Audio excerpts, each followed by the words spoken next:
Allez, cette fois on n'est pas en retard et cette fois on va du coup faire les reviews du mois d'août.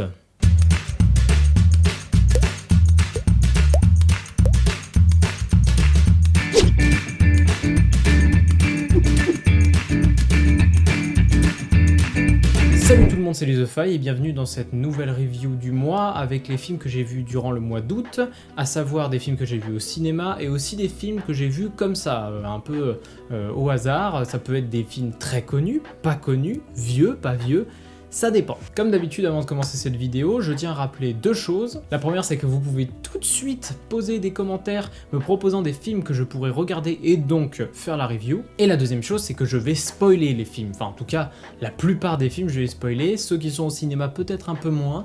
Mais il y a des moments, pour appuyer un propos, c'est très important de pouvoir un petit peu spoiler. On commence tout de suite avec le film de Kurosawa du mois, à savoir Je ne regrette rien de ma jeunesse. J'étais extrêmement sceptique avant de voir le film, c'est-à-dire que vraiment, il n'était pas très attrayant, l'histoire aussi n'était pas très attrayante, le seul principe d'un homme qui se rebelle et il se fait du coup poursuivre par pas mal de policiers parce que il veut que la paix s'arrête, enfin que la guerre s'arrête, alors que du coup voilà, le Japon n'était pas du tout d'accord. Et en fait, le pitch est vraiment bizarre et aussi la première partie du film est plutôt lente et pas très intéressante. Mais la deuxième partie du film rattrape vraiment beaucoup de choses, notamment avec la femme qui, du coup, comme elle a perdu son mari, eh bien, essaie d'aider les parents parce que, du coup, les parents se font harceler, ils se font vraiment harceler par tous les gens qui sont pour la guerre et, du coup, elle va se sentir obligée de travailler pour eux, pour pouvoir les aider, pour pouvoir, entre guillemets, s'excuser.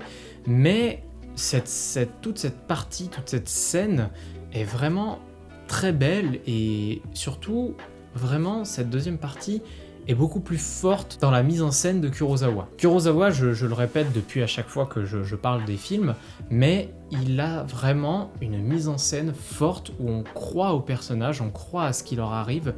Et c'est vraiment ce qui est très fort. J'ai été extrêmement ému, voire choqué, et voire j'ai eu la larme à l'œil à la scène de la rizière saccagée. Vraiment, j'ai trouvé que c'était horrible ce qui leur arrivait. Et les acteurs étaient tellement forts, on sentait toute leur détresse, tout ce qui leur arrivait était vraiment horrible. La deuxième partie du film est vraiment bien meilleure que le reste. Et surtout, ce que je retiens dans ce film, il y a beaucoup de raccords analogiques. Pour ceux qui savent pas ce que c'est que le raccord analogique, c'est par exemple quand vous enchaîner de plans qui ont exactement la même forme. Il y a ça par exemple dans 2001 l'Odyssée de l'espace avec le fameux bout d'os que jette le chimpanzé et plus il monte, plus après c'est le vaisseau qui apparaît.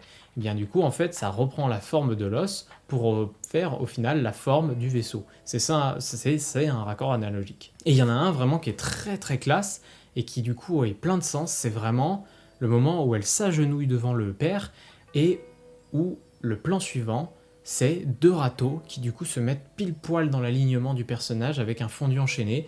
C'est vraiment très très classe et surtout pour l'époque, on s'attend pas trop à voir ce genre de choses, donc vraiment très classe. Donc je ne regrette rien de ma jeunesse, je lui ai mis un 7 parce que c'est quand même un film très intéressant, même si sa première partie je trouve est quand même assez longue, assez pauvre, mais vraiment, rien que pour la deuxième partie du film, c'est intéressant à regarder. Deuxième film d'août, et là franchement, j'ai vraiment beaucoup de mal à en parler. Et ce film-là, c'est Une pluie sans fin. Une pluie sans fin, c'est un film qui est sorti au cinéma début août, je crois que c'est ça. C'est un film chinois, et c'était aussi le premier film chinois que j'allais voir au cinéma, et de manière générale que j'allais voir. Je vais vous expliquer un peu le truc, c'est que la bande-annonce m'avait beaucoup donné envie de voir le film. Je suis allé voir le film et à la fin j'ai fait « Est-ce que j'ai compris?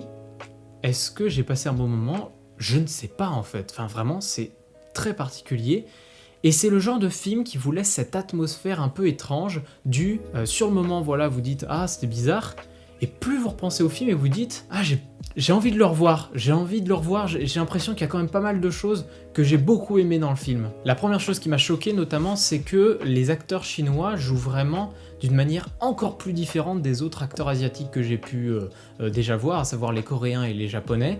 et ça fait vraiment bizarre au début. Et notamment ce personnage principal qui est difficile à cerner au début, vraiment. Il a vraiment un ton très déconnade, il est tout souvent à partir dans les aigus, et du coup on a beaucoup de mal à le prendre au sérieux au début, mais plus le film avance, plus l'atmosphère et plus les acteurs nous semblent incroyables. Et d'ailleurs, le personnage principal, justement, on apprend un peu comment il est dans la vraie vie, et c'est là qu'on se dit « Ah ok, c'est pour ça qu'il est toujours dans la déconnade, etc. » Déjà, il y a un truc, la photo est magnifique. Il y a des plans, si vraiment j'arrive à les retrouver, vraiment je vous le mets, mais il y a des plans, c'est des tableaux tellement beau, j'ai jamais vu ça, enfin c'est incroyable, et c'est vraiment un gros point qui m'a fait aimer le film, c'est que c'était beau, c'était classe, vraiment très très classe, et l'ambiance permanente du film à avoir une pluie permanente comme ça, et qui parfois, avec le son que j'avais tout autour de moi au niveau de la pluie, j'avais presque une sensation de froid autour de moi,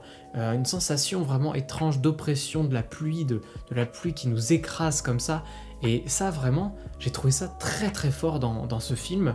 Il y a une scène en particulier qu'on voit un peu dans la bande-annonce, qui est incroyable, c'est la scène de la poursuite autour des trains, et franchement cette scène c'est un bijou de Réa, à savoir la mise en scène est parfaite, la direction d'acteur est parfaite, photo est parfaite, le son est parfait, tout est parfait dans cette scène, la chorégraphie aussi de poursuite, vraiment tout est crédible, tout est incroyable, on est comme ça devant, vraiment on sait plus quoi faire tellement c'est classe, et vraiment c'est la meilleure scène du film, en tout cas de mon point de vue. Il y a juste un point du coup qui va me gêner sur le film, c'est que la fin est difficile à interpréter, très difficile à interpréter. Je pense qu'elle a un très gros sens pour les Chinois, mais pour nous, du coup, c'est vraiment pas évident de sortir quelque chose avec. On a essayé avec Chris d'imaginer que par exemple la neige représente la neige du début et que du coup ça pourrait être un retour à un autre endroit, et il y a toute une histoire avec un rêve aussi, et dès qu'il y a des histoires avec des rêves dans des films ça devient n'importe quoi de toute façon. Mais un truc que je trouve incroyable et très couillu dans ce film, c'est son scénario et son choix de rendre le tueur, attention gros spoiler, de rendre le tueur inconnu du début à la fin. Et la scène justement où le tueur se fait tuer est vraiment choquante, et vraiment sur le moment j'ai jamais autant sursauté devant une scène où quelqu'un se fait renverser, parce que vraiment c'était vraiment choquant, on s'y attend pas du tout, et vraiment ouais, le fait de pas savoir son identité, ça laisse un mystère et un goût amer, mais un goût amer pas mauvais.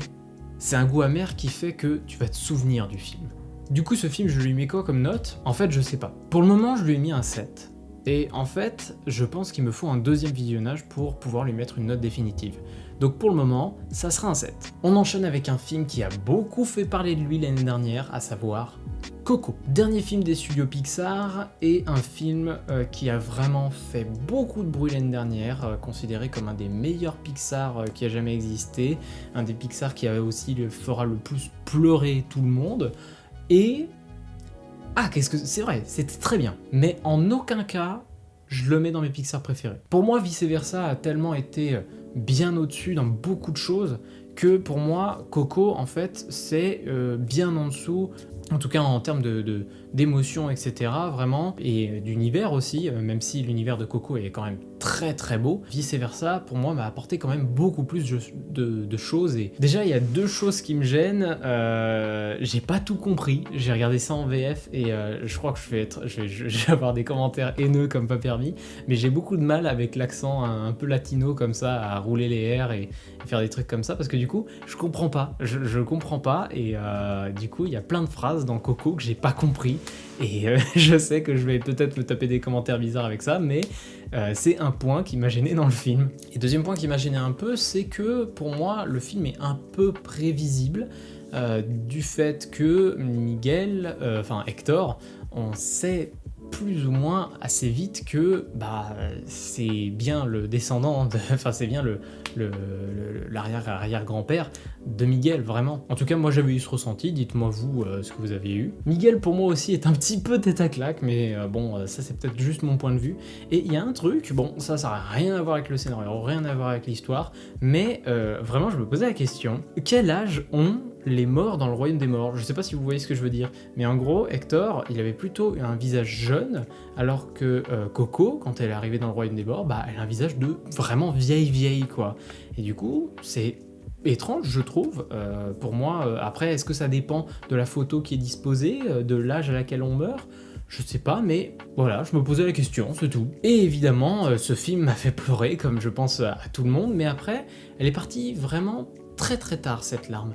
Et je pensais sincèrement être ému beaucoup plus tôt. J'ai été ému beaucoup plus tôt, mais sans vraie larme. Et la vraie larme est sortie vraiment très tard, presque vers la fin de la chanson. Coco, je lui ai mis un 8 parce que c'est quand même un excellent Pixar, et évidemment que j'aimerais beaucoup le revoir, peut-être que je vais y voir d'autres choses les prochaines fois, mais en tout cas, très bon Pixar, évidemment que je le conseille, c'est très bien. On passe à l'expérience interdite. Alors, film d'horreur, film d'épouvante, je sais pas trop, en tout cas l'horreur elle était pas trop présente, il y a juste l'actrice principale qui elle est un petit peu convaincante, enfin l'actrice qu'on pense principale ou du moins, parce qu'elle meurt, ah là là, gros spoil, elle est un petit peu convaincante, c'est-à-dire que quand elle est angoissée, on a quand même cette angoisse qui monte un petit peu, mais en tout cas c'est quand même un de ces films d'horreur qui souffre un peu de ces clichés. Il y a des personnages qui sont clichés, des personnages qui ne sont pas convaincants,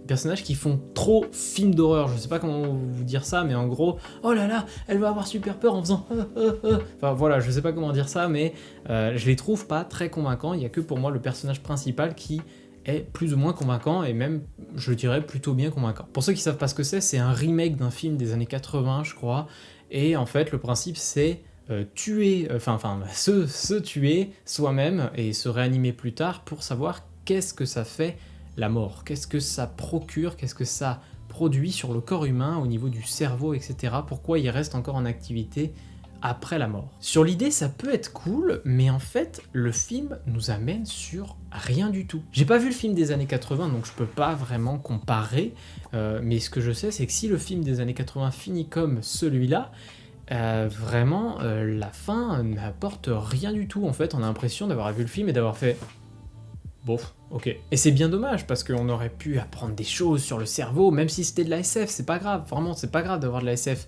Sauf que là, ça finit sur une morale un peu débile, un peu enfantine même, je dirais. C'est vraiment...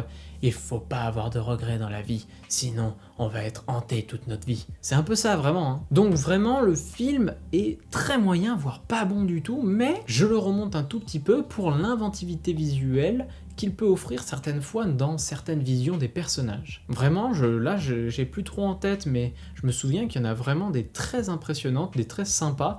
Il y a notamment dans la morgue, il me semble que c'était assez rigolo, enfin c'est sympa à regarder. Il y a le moment où le mec se fait poursuivre par une fille et tout ça, et il se prend le couteau après. Je la trouve très réussie cette scène, donc vraiment, c'est peut-être le seul point qui me fait mettre du coup un 5 à ce film.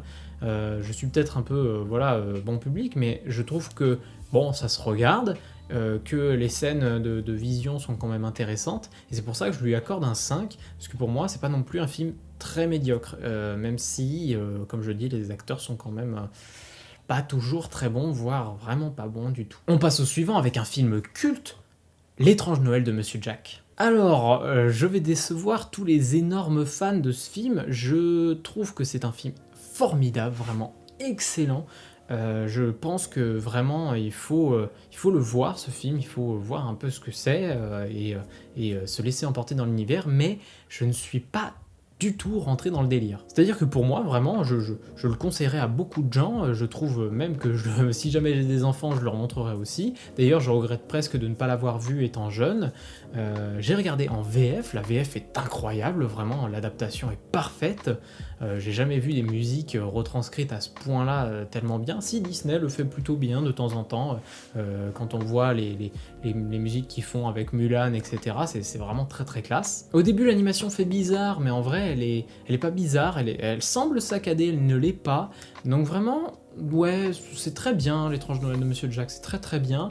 J'ai pas grand chose à dire dessus, il y a l'aspect graphique très intéressant, notamment avec la lumière qui de temps en temps est très belle, avec notamment le fameux plan qu'on connaît tous, où Jack monte sur une sorte de colline de ravin, on va dire, ou un truc comme ça, et qu'il y a la lune derrière lui. C'est très très joli, c'est vraiment très très beau. Voilà, le film, je lui ai mis un 7 parce que je le casse pas dans un excellent film non plus.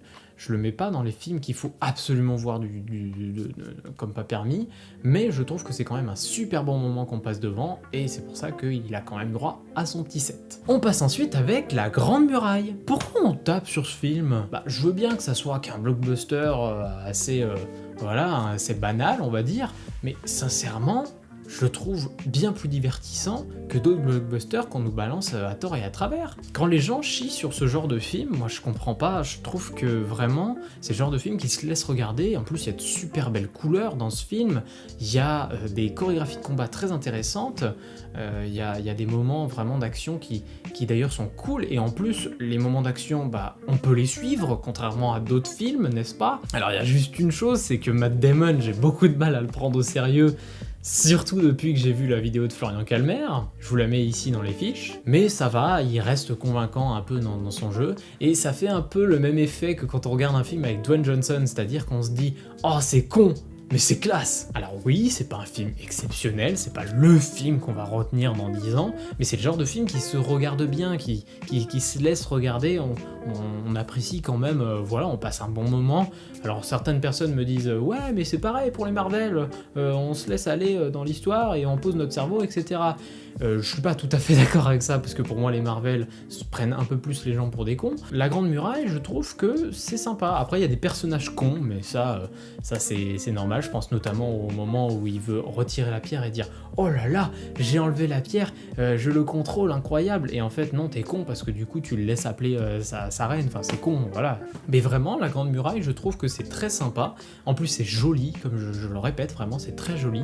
Donc moi je lui ai mis un petit 7 parce que voilà, je passais un bon moment et je vois pas pourquoi je le nierais. On passe aux deux derniers films, et notamment un que les gens en général adorent, c'est V pour Vendetta. Ça c'est le steelbook que je ne regrette pas d'avoir acheté. En fait, j'avais des promotions pour acheter plusieurs Blu-ray d'un coup, et il y avait celui-là qui était dedans, et vraiment, je regrette pas du tout. Je voulais d'abord parler du truc qui m'a fait vraiment aimer le film et qui du coup s'est répandu vraiment tout le long du film. Je l'ai vu au début, puis du coup j'ai vu tout le reste, j'ai fait oh là là c'est trop bien. C'est la lumière. La lumière est tellement classe. Le film est très sombre, mais du coup ça sert la lumière, et il y a des modèles, la lumière est tellement modelée, c'est tellement classe. Puis du coup toutes les scènes de nuit sont vraiment servies par la lumière, avec les ombres de la lune ou toutes ces choses-là. Et il y a aussi notamment la scène de la prison de Nathalie Portman qui est vraiment tellement classe et tellement stressante, angoissante. On a vraiment de l'empathie pour le personnage dans ce moment-là, et vraiment c'est fou ce film, ce qu'il arrive à faire juste avec de la lumière. Le personnage de V, ne serait-ce que dans ses dialogues, est incroyable. Après il a son charisme aussi à lui, hein, mais vraiment juste dans ses dialogues, c'est incroyable je trouve, c'est toutes ces phrases qu'ils ont fait pour lui. Et vraiment, ce film est, je trouve, tellement beau, juste visuellement, c'est très très beau. Les scènes d'action aussi, il y en a peu, mais au final, elles sont tellement efficaces, les chorégraphies de combat sont super cool. Le film aussi baigne dans un discours politique au final très actuel, et qui, je pense, va rester encore très longtemps actuel. Et ça, vraiment, c'est très très fort de la part de ce film. Je pense qu'il va vraiment durer dans le temps, ne serait-ce qu'à ce niveau-là. Et Nathalie Portman est vraiment incroyable dans son rôle, vraiment. Quand elle se fait raser la tête, j'ai jamais vu ça, j'étais là à me dire « Oh merde !»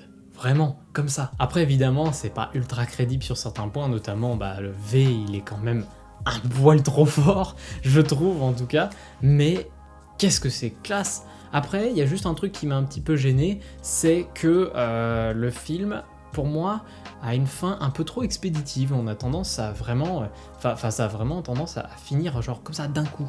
Il balance le train pour exploser le Parlement et c'est fini direct, enfin quasiment direct. Et du coup, scénaristiquement, ça fait un peu bizarre. Ça a un effet de style très fort, mais scénaristiquement, on se dit bah ouais, mais du coup, ça va faire quoi derrière? Est-ce qu'ils vont vraiment réussir juste en ayant tué le chancelier, etc. Donc voilà, ce sera mon seul point mauvais dans ce film, sinon tout le reste est vraiment, je trouve, très fort. Je lui ai mis un grand 8, ce n'est pas un 9 parce que je le casse pas non plus dans mes films préférés, enfin dans les petites parties de mes films préférés. Pour moi, mes films préférés c'est plus 9 et 10. Et vraiment, malgré tout, c'est un grand 8. Si on pouvait mettre des 8,5 sur Sens Critique, ça serait cool. Et donc on passe au dernier film, et là, oh ça va être difficile d'en parler. Vous le savez peut-être, mais j'adore les films sud-coréens, et au Festival de Cannes, il y en a eu un, et justement, en ce moment, il y a la fameuse semaine de la critique, la semaine où les spectateurs peuvent aller voir les films sud-coréens. Et ce film-là, c'est Burning. Burning est un film que j'attendais beaucoup, mais vraiment, vraiment beaucoup. J'en avais entendu pas grand chose parce qu'en fait à chaque fois la presse en fait je l'écoute pas trop au Festival de Cannes. Je regarde les films du Festival de Cannes pour la plupart, mais je n'aime pas trop regarder les critiques du Festival de Cannes parce que pour moi ce sont beaucoup de vieux qui aiment les films de vieux, et vraiment c'est très compliqué d'être sûr de ce qu'ils disent. Burning, il fait partie de cette catégorie que j'appelle les films du Festival de Cannes qui sont très bien, mais qui sont très lents. Donc c'est un bon film. Mais putain, qu'est-ce que c'est lent. Du Festival de Cannes, il y en a plein des films comme ça. Là en tête, j'en ai un qui s'appelle Le Silence de Lorna. Quand j'ai vu ce film, déjà qu'il y a un prix du scénario, il y a des moments où je me dis, les prix du scénario, vraiment, je me demande ce qu'ils cherchent comme histoire, parce que Le Silence de Lorna, c'était vraiment très chiant et vraiment pas intéressant, en tout cas de mon point de vue. Bon, tout ça pour dire que les films du Festival de Cannes ont ce gros problème pour moi, et en l'occurrence Burning a un petit peu ce problème, parce qu'il a un scénario qui, je trouve, peine à convaincre, qui est très très lent, qui a une mise en scène à la fois très classe mais très lente, et où on se dit parfois que les personnages auraient pu faire autre chose, mais le film est quand même un peu intéressant. C'est un drame thriller, donc c'est un peu compliqué de le caser dans une case, vraiment. Le caser dans une case, bravo. Parce qu'il a ce côté à la fois drame, à savoir juste de la vie de tous les jours, et aussi ce côté avec une ambiance très lourde, très pesante, qui dure une bonne grosse partie du film, je dirais pendant les 3/4 du film. Parce que, je vais parler un peu de l'histoire parce que sinon je vais vous perdre, c'est l'histoire d'un mec qui retrouve une de ses anciennes amies d'enfance, et ils vont coucher ensemble parce qu'ils sont contents, voilà. Et cette fille doit partir en Afrique parce qu'elle a prévu un voyage en Afrique. Elle revient, et quand elle revient, elle ramène un mec. Déjà, ça la pose là, sauf que ce mec, il est un peu mystérieux. Notamment, on ne sait même pas ce qu'il va faire comme travail, et pire que ça, du coup, il y a autre chose qui va se passer. Le personnage de la fille, un jour, va disparaître. Du jour au lendemain, comme ça. Donc là, gros spoil, on ne la reverra jamais. Et ça, c'est un truc du coup qui est très perturbant, parce que c'est que du coup, on s'attend vraiment au bout d'un moment à la voir ressortir, qu'il y ait une révélation ou quelque chose. Et au final, c'est plus un drame thriller qui est là pour nous faire suivre un personnage très mal dans sa tête, qui a beaucoup de mal à trouver des réponses à ses questions, qui va vraiment être très paranoïaque, qui va du coup enquêter sur le personnage de Ben, qui est le garçon qui est revenu d'Afrique. Et du coup, le film nous pose dans une atmosphère assez pesante, assez lourde pendant une grosse partie du film. On a des réponses, mais il faut... En fait, ça fait partie des films qui donnent des réponses, mais d'une manière tellement subtile que du coup, il faut trop réfléchir. Quand on me dit ouais, j'ai pas envie de me poser et de réfléchir devant un film. En l'occurrence, ce genre de film, c'est vrai. Il y a des films où je trouve que c'est complètement con, par exemple, pour moi, quand on va voir un bon film, c'est pas forcément un film qui va nous faire réfléchir de ouf. Un film peut juste être extrêmement bien fait, nous faire ressentir des émotions extrêmement fortes, mais on n'est pas toujours obligé de réfléchir à fond. Vraiment, ça, je trouve que c'est une idée très très répandue et qui est, je trouve, idiote. Je trouve que le perso principal, justement, a ce petit problème, en fait, je trouve qu'il pourrait faire autre chose, être un peu plus proche du personnage, du deuxième personnage, parce qu'en fait, du coup, il devient parano et il se laisse aller dans sa paranoïa, donc c'est complètement étrange. Et le fait que ça se termine, attention spoiler, avec le meurtre du deuxième personnage par le premier, la scène est extrêmement classe, et au final c'est une suite logique à tout ce qui se passe dans le film, mais du coup on se dit pouah, mais qu'est-ce qu'on va, enfin, qu'est-ce qu'on vient de regarder? Qu'est-ce qui s'est passé durant ce film? Est-ce que j'ai vraiment eu toutes les réponses à mes questions? Et sincèrement, même si le plan séquence est incroyable, vraiment, il y a tout un plan séquence en fait sur la fin. Je sais pas combien de temps il dure, mais peut-être 10 minutes, un peu moins peut-être. Et vraiment, ce film, bon, prend tout son sens plus ou moins à ce moment-là du film. Enfin, le nom du film prend tout son sens à ce moment-là du film. Mais du coup, à la fin, on a un goût très amer. Et ce côté-là, justement, enfin, cette amertume, pour une fois, enfin, à ce moment-là, est mauvaise. Pas comme tout à l'heure avec l'autre film.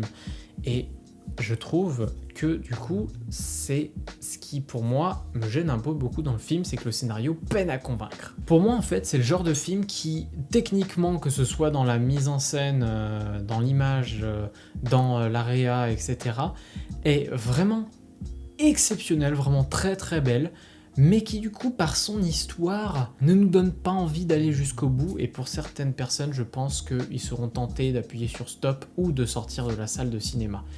Donc ce film, je lui ai mis un 6, je trouve que c'est assez dur de ma part, mais en fait le problème pour moi avec ça, c'est que pour moi c'est pas parce qu'on fait un film intelligent et bien fait que ça fonctionne. Il faut aussi que l'histoire soit servie, enfin que ce qui est très bon autour, donc l'AREA, etc., serve à l'histoire. Et en l'occurrence, là, l'histoire, elle n'est pas vraiment là, donc 6. Voilà, on a fini les reviews de films d'août.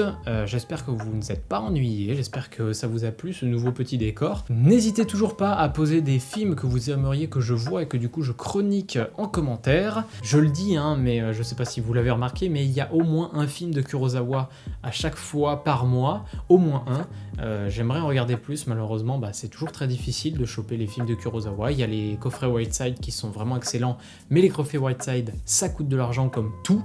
Donc forcément, ça prend du temps et c'est normal. Après, j'essaie de temps en temps d'aller au cinéma, c'est d'ailleurs pour ça que cette fois il y en a 2. J'aimerais aller plus souvent au cinéma, mais c'est évidemment toujours un peu plus compliqué. J'espère vraiment que ça vous plaît ces vidéos, j'espère que vous ne vous ennuyez pas et que vous en demandez. Il y a d'autres vidéos qui arrivent, là j'écris pas mal de choses en ce moment, donc vraiment soyez patients, il n'y a pas de problème, ça va venir très bientôt.